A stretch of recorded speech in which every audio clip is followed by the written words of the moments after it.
Hello friends, स्वागत है आपका अभी के स्टेट 2.0 में। दोस्त, आज बहुत दिनों के बाद वीडियो पब्लिश करने जा रहा हूँ, लेकिन आप लोग से सॉरी बोलता हूँ। तबीयत भी ख़राब ना हो, तबीयत ख़राब होने के कारण बहुत ही नुकसान हुआ है ना। तो चलिए, हमने साइंस का हम स्टार्ट करने जा रहे हैं। साइंस के ग्रुप डी का क्वेश्चंस है ना, और जो हमारे एएलपी में साइंस का क्वेश्चंस आता है उसके बारे में डिस्कस करने का। पूरी एनसीईआरटी लाइन बाय लाइन हम पढ़ने जा रहे हैं, ठीक है। आज से कंटिन्यूअस वीडियो आना स्टार्ट होगा। तो हम अध्याय 2 की बात करते हैं। किसकी बात करते हैं? लिखते जाइएगा हमारे साथ, छोटे छोटे नोट्स बनाते जाइएगा। अध्याय 2 की बात करते हैं। अध्याय 2 में क्या है आपका? अध्याय 2 में आपका है अम्ल क्षार, अम्ल क्षारक एवं लवण। बहुत इंपॉर्टेंट चैप्टर है, ठीक है। अम्ल क्षार एवं लवण, इसके बारे में आज हम चर्चा करेंगे, ठीक है। जो हमने पहला वाला चैप्टर हमने पढ़ाया है ना, रासायनिक अभिक्रिया, वो हमारा चैप्टर समाप्त हो गया है। उसको प्लेलिस्ट में जा करके सीन कर लीजिएगा, देख लीजिएगा, ठीक है। हम बात करते हैं फर्स्ट कि अम्ल क्या होता है। लाइन बाय लाइन एनसीईआरटी का हम पढ़ाएंगे, ठीक है। इसको आप नोट भी करते चले जाइएगा। हम बिना पीडीएफ के और हम लिख लिख कर पढ़ाएंगे, ठीक है। और धीरे धीरे चलेंगे कि हमारा जो है एलपी और आपका ग्रुप डी और टेक्नीशियन, ये सब का मेन फोकस रहेगा साइंस को लेकर के, ठीक है। अम्ल क्या है? तो पहला आता है, सबको मालूम है कि जो अम्ल होता है, अम्ल का स्वाद कैसा होता है? तो अम्ल का स्वाद कैसा होता है? खट्टा होता है। तो यहाँ लिखिएगा, अम्लों का स्वाद खट्टा होता है। कैसा होता है? खट्टा होता है। क्लियर हो रही बात? अम्लों का स्वाद कैसा होता है? तो खट्टा होता है, बिल्कुल। इसके बाद बात आती है क्या करता है ये। तो ये क्या करता है? ये नीले लिटमस को क्या कर देता है? नीले लिटमस पत्र को लाल कर देते हैं, लाल कर देते हैं। इतनी बात समझ में आ रही है? ये क्या करते हैं? नीले लिटमस को क्या कर देते हैं? लाल कर देते हैं। अंडरलाइन कर दीजिएगा, ये पेपर में आता है। क्लियर हुआ बात? अब हम, ठीक है, अब हम क्षार की तुलना करेंगे कि हमारा क्षार क्या होता है बेसिक। अभी हम धीरे धीरे चलेंगे। क्षार क्या होता है? क्षार का जो स्वाद होता है ना, कैसा होता है? इसका जो स्वाद होता है कड़वा होता है। कैसा होता है दोस्त मेरे? कड़वा होता है। इसका जो स्वाद होता है कैसा होता है? कड़वा होता है। कैसा होता है? तो कड़वा होता है, ओके, बिल्कुल। ये क्या करता है कि जो हमारा क्षार होता है, ये क्या करता है कि लाल लिटमस को क्या कर देता है?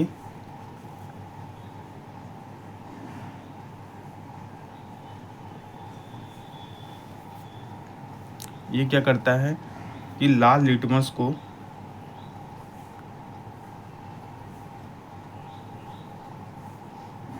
किस में कन्वर्ट कर देगा? तो लाल लिटमस को कन्वर्ट कर देगा नीले में। क्या कर देता है? नीला कर देता है।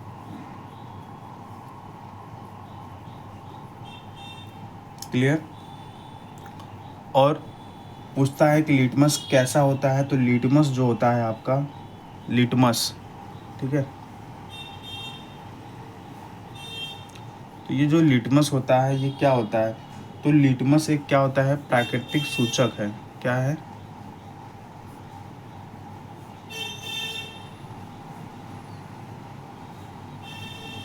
क्वेश्चन आ सकता है कि लिटमस क्या है। तो लिटमस कैसा है? ये प्राकृतिक सूचक होता है ना। एक चीज़ जानिए, जैसे आपकी हल्दी है, अगर हल्दी क्या होता है, हल्दी कपड़े पर अगर लग जाते, देखिए जो हल्दी हमारी होती है ना, ये लाइन है एनसीईआरटी की। जो हमारी हल्दी है ना, हल्दी कपड़े पर लगे, हल्दी जो है कपड़े पर लगे जो सब्जी के दाग पर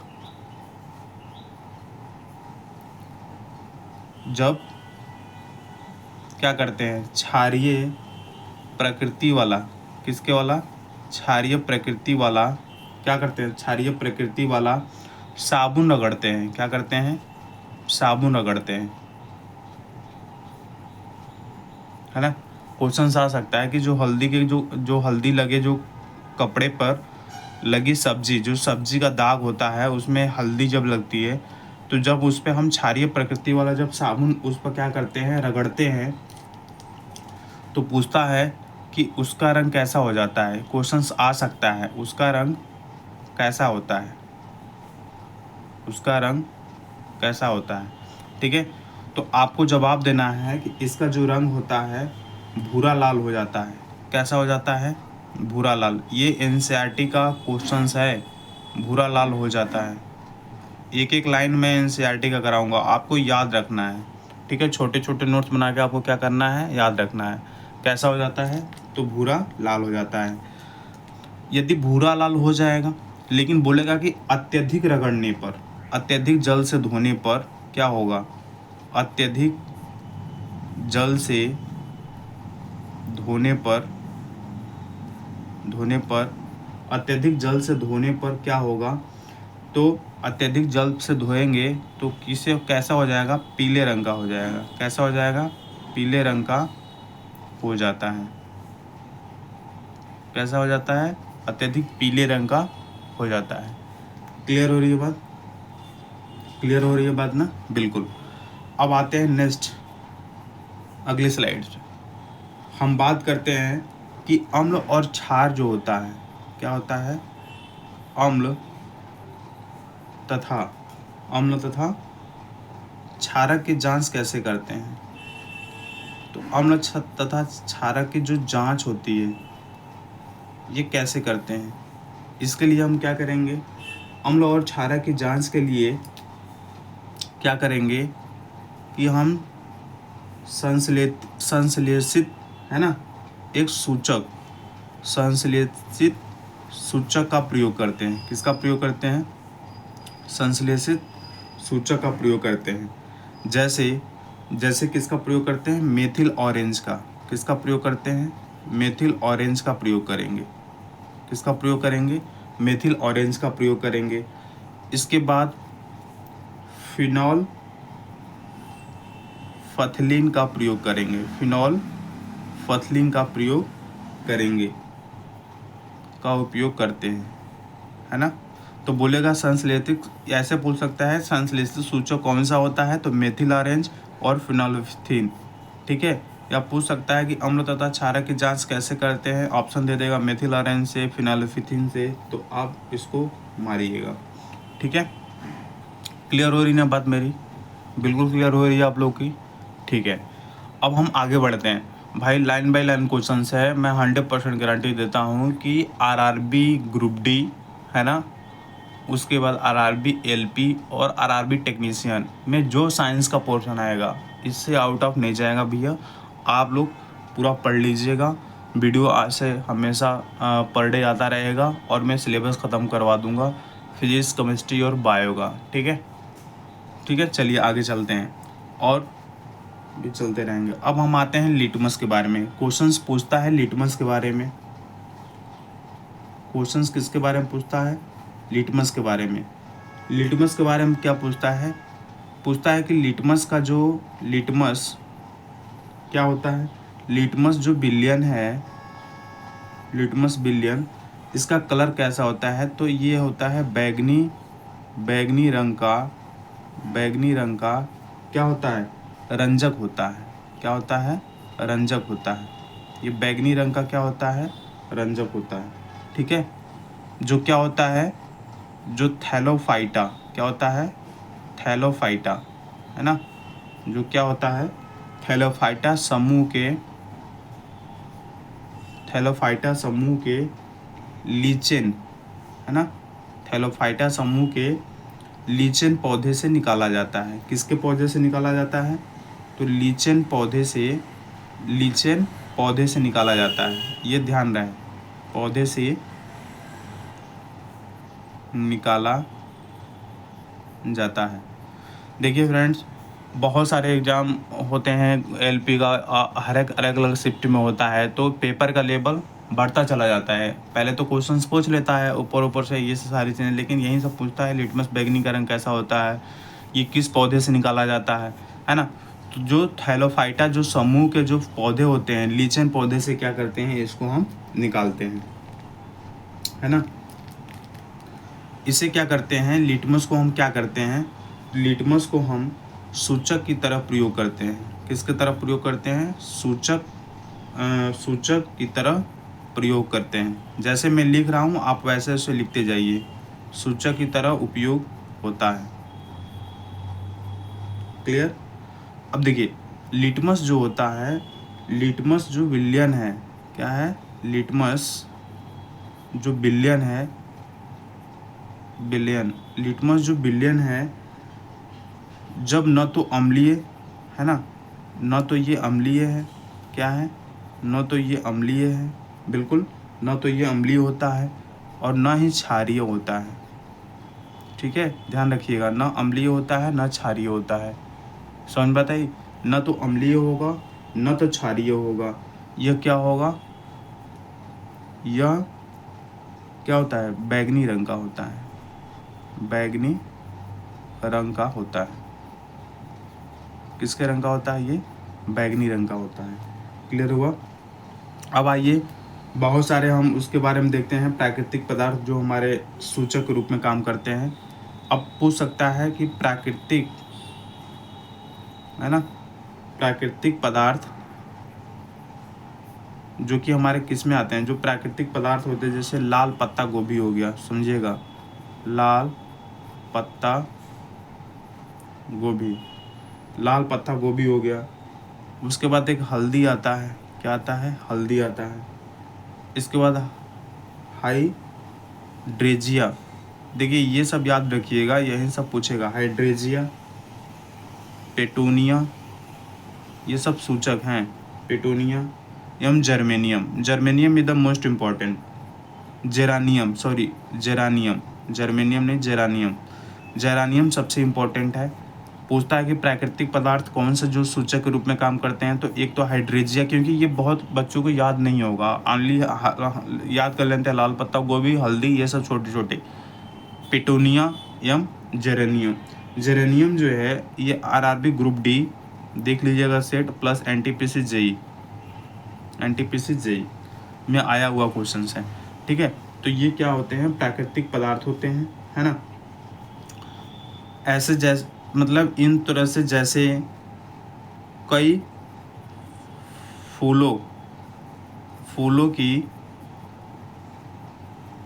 रंगीन पंखुड़ियाँ, है ना, और फूलों की जो रंगीन पंखुड़ियाँ होती हैं, है ना, किसी बिलियन में, किसमें? किसी बिलियन में अम्ल एवं क्षारक के रूप में सूचित होता है। किसमें होता है? अम्ल एवं क्षारक के रूप में, अम्ल एवं क्षारक के रूप में क्या होता है? सूचित करते हैं। अम्ल एवं क्षारक के रूप में सूचित करते हैं। क्लियर हो रही है बात? बिल्कुल, ठीक है।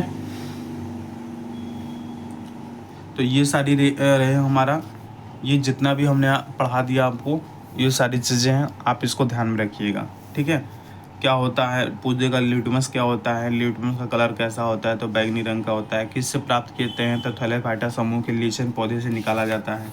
ये सब सारी चीज़ें क्लियर हो रही है बात कि नहीं? क्लियर हो रही है बात? ठीक है,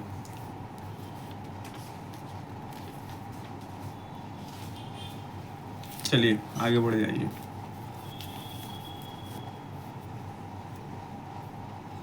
अब हम बात करते हैं अम्ल एवं क्षारक के जो रिएक्शन होता है हमारा, रासायनिक गुण के बारे में हम बात कर लेते हैं, है ना। अम्ल एवं क्षारक के रासायनिक गुण के हम बारे में बात करते हैं। देखिए, चलिए यहाँ से हम स्टार्ट कर देते हैं।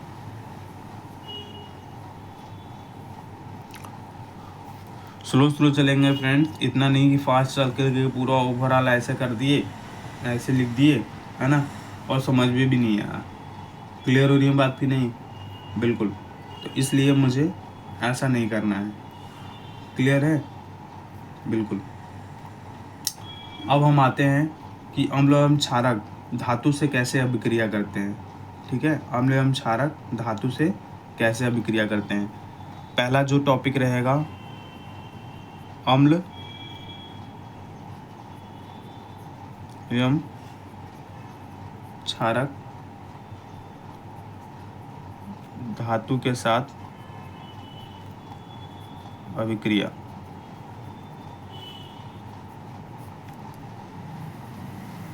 ठीक है, देखिए एक हम जो इम्पोर्टेंट हम बता रहे हैं आपको कि जो हमारा, अगर हम एसिड के साथ अगर हम रिएक्शन कराएंगे, एक हमारा क्रियाकलाप है, देख लीजिएगा आपको एनसीईआरटी, एक हमारा क्रियाकलाप है 2.3, है ना, 2.3।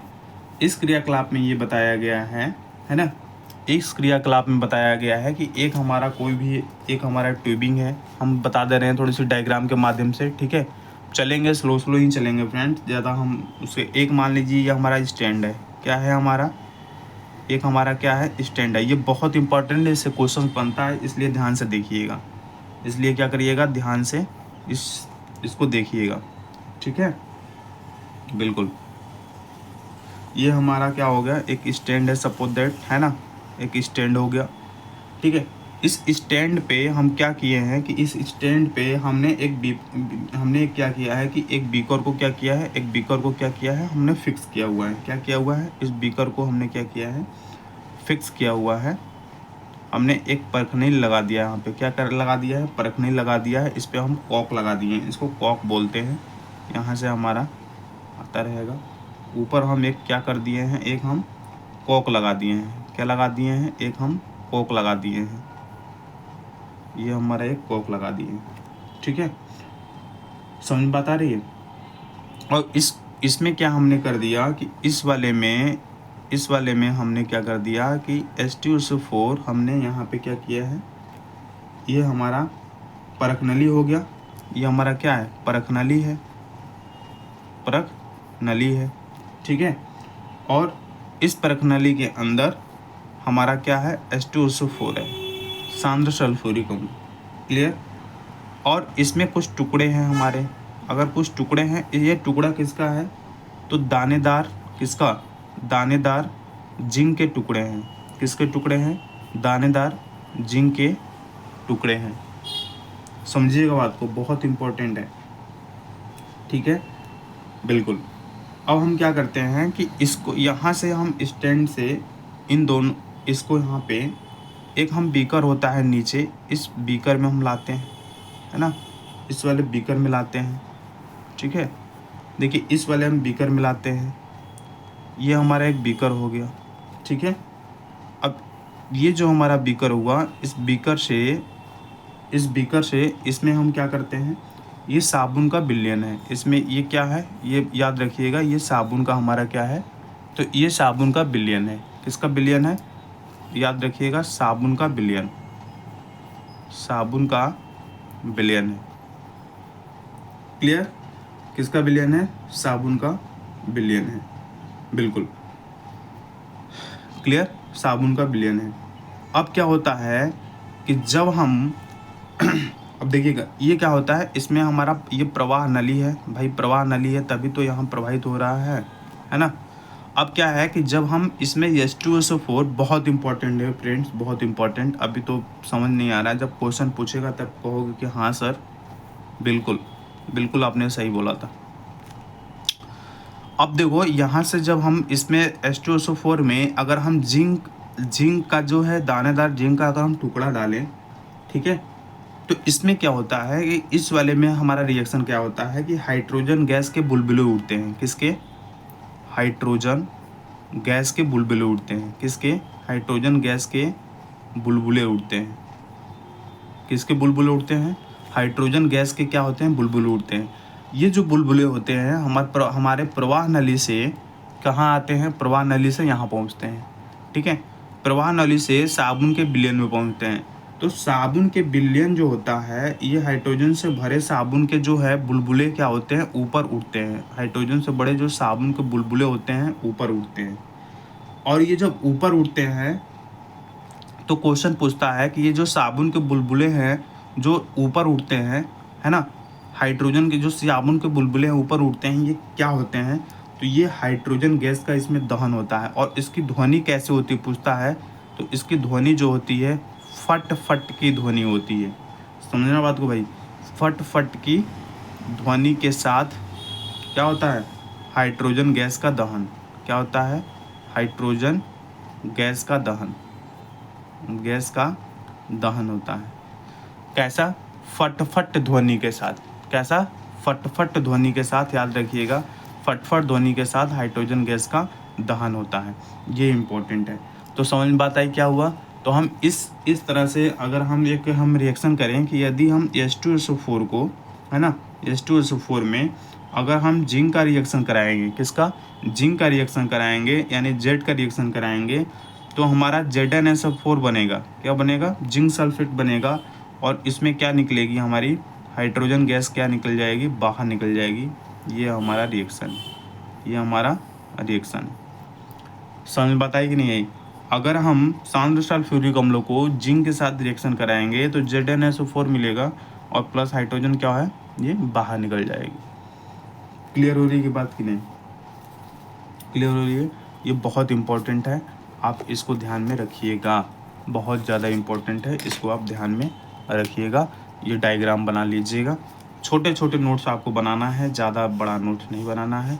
ये है अम्ल एवं क्षारक के साथ अभिक्रिया, ये बहुत इम्पोर्टेंट है, ये बहुत ज़्यादा इम्पोर्टेंट है। समझ बात आ रही है? ये जिंक कहेगा, जिंक H2SO4 को अगर जिंक के साथ अभिक्रिया कराएंगे तो क्या बनेगा? तो आपका बनेगा ZnSO4 प्लस H2 बनेगा। हाइड्रोजन इसमें क्या हो निकलेगी। और जो हाइड्रोजन निकलती है इसकी आवाज़ कैसे होती है? तो पूछता है कि इसकी आवाज़ फट फट की ध्वनि की तरह आवाज़ सुनाई देती है। किसकी तरह? फट फट की ध्वनि की तरह इसकी क्या देती है? आवाज़ सुनाई देती है। क्लियर हो रहा है? आगे बढ़ जाए, आगे बढ़ जाए, ठीक है।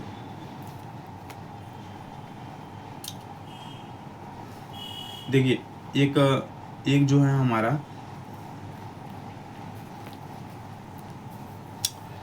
एक हम यहाँ पे छोटे से बता दे रहे हैं आपको, ये भी इम्पोर्टेंट है। ये कह रहा है कि कुछ ऐसे पदार्थ होते हैं, सुनिएगा, कुछ ऐसे पदार्थ हैं, इसको नोट कर लीजिएगा, कुछ ऐसे पदार्थ होते हैं, ठीक है, कुछ ऐसे पदार्थ हैं, है ना, जिनका जो गंध होता है ना, ये नोट कर लिखिएगा, जिनकी जो गंध होती है ना, जिनकी जो गंध होती है ना, अम्लीय, या जिनकी जो गंध होती है अम्लीय या क्या होता है? क्षारीय। अम्लीय या क्षारीय माध्यम में क्या होती है? भिन्न होती है। क्षारीय माध्यम में भिन्न होती है, भिन्न होती है। अम्लीय क्षारीय माध्यम में क्या होती है? भिन्न होती है। तो क्वेश्चन डायरेक्ट पूछता है कि जिनकी गंध अम्लीय क्षारीय माध्यम में भिन्न होता है उसे क्या बोलते हैं? तो इन्हें गंधीय सूचक बोलते हैं। क्या बोलते हैं? गंधीय सूचक। गंधीय सूचक कहा जाता है, जिसको इंग्लिश में बोलते हैं ऑल्फैक्टरी बोलते हैं। क्या बोलते हैं? ऑल्फैक्टरी कहते हैं, ठीक है। क्या कहते हैं? ऑल्फैक्टरी बोलते हैं। इसमें जो इम्पोर्टेंट्स जो हमारे एग्जाम्पल्स हैं, एग्जाम्पल्स आप नोट कीजिएगा। इसमें जो हमारा सबसे इम्पोर्टेंट एग्जाम्पल्स हैं वो है बेनेलिया, समझिएगा, बेनेला, प्याज एवं लौंग के तेल। किसका तेल? लौंग के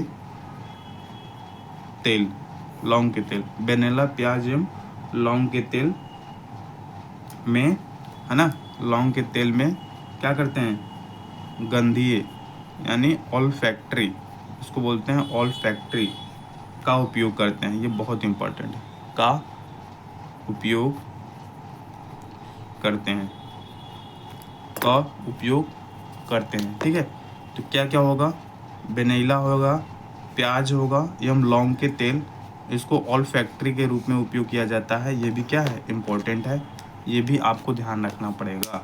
क्या ध्यान रखना पड़ेगा, जो वेनिला, प्याज एवं लौंग के तेल होते हैं ये ऑल फैक्ट्री होते हैं, मतलब गंधीय सूचक होते हैं। आपसे पूछ सकता है कि गंधीय सूचक कौन से हैं, तो इसमें से 3 ऑप्शन दे देगा, है ना, एक ऑप्शन देगा, 3 ऑप्शन अलग देगा, तो आपको चॉइस करना पड़ेगा। तो वेनिला इम्पोर्टेंट है, प्याज एवं लौंग के तेल भी हैं, बट वेनिला उतनी भी कैंडिडेट ज़्यादा जो पढ़े होंगे एनसीईआरटी वहीं पता होगा उनको।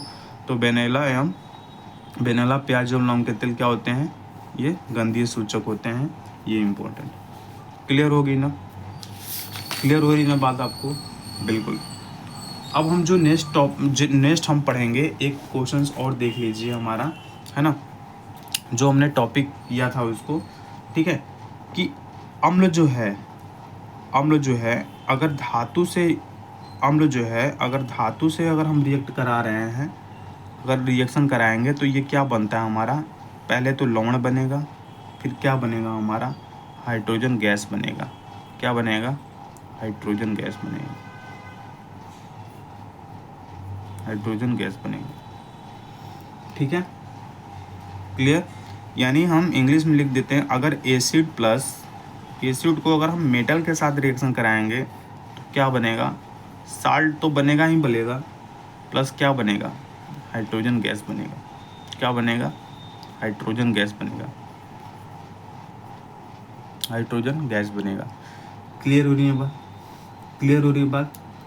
तो धातु अम्लों से हाइड्रोजन परमाणुओं का हाइड्रोजन गैस के रूप में विस्थापन हो जाता है, यह एक यौगिक बनाता है जिसे क्या बोलते हैं, लवण बोलते हैं। इस अभिक्रिया को हम निम्न प्रकार लिख सकते हैं। कैसे लिख सकते हैं, अगर मान लीजिए अम्ल जो है हमारा, है ना, जो हमारा अम्ल है,